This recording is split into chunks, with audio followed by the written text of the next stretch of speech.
ku-xigeenkii hore maraykanka Joe Biden ayaa go'aansaday inaanu u safrin magaalada Milwaukee ee gobolka Wisconsin, halkaas oo qorshuhu yahay in xisbigiisa dimuqraadiga uu si rasmi ah ugu caleema saaro isaga inuu u matalo tartanka madaxtinimada Maraykanka ee 2020 bisha November ee dhowaan soo socota ay dhici doonto, sida ay sheegeen qaar ka mid ah qabanqaabiyaasha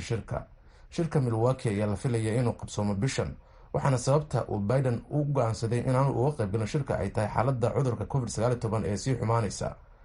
xisbigiisa ayaa sheegay in midna dadkii loo qorsheeyey inay ka hadlaan shirka ka qaybgali doonin, iyagoo sabab uga dhigay in laga taxadiro caafimaadka dadka martigelinaya shirka iyo kuwa imaanaya intuba. caadiyan waxaa shirka noocan oo kale ka qaybgala 50,000 oo wafuud oo isugu jira siyaasiyiin, shaqaale iyo xubno warbaahinta ka socda.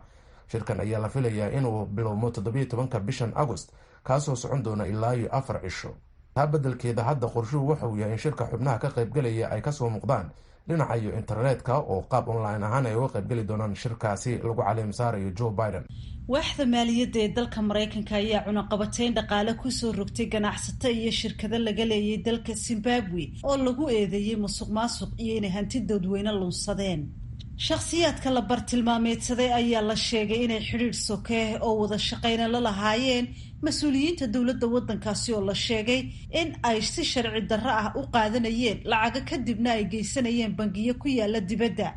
raggan ayaa la sheegay inay xidhiidh la lahaayeen mas-uuliyiinta ugu sarsarraysa dowladda waddanka Zimbabwe oo uu ku jiro madaxweyne Emmerson Mnangagwa. dadka lagu soo rogay cunaqabateynta dhaqaale ayaa lagu eedeeyay inay muddo dheer ku shaqaynayeen mashaariic been abuura, iyaga oo la sheegi jiray in ay ku guulaysteen mashaariic lacago badani ku baxayaan kadibna ay ku qaadanayeen lacago adag oo fara badan.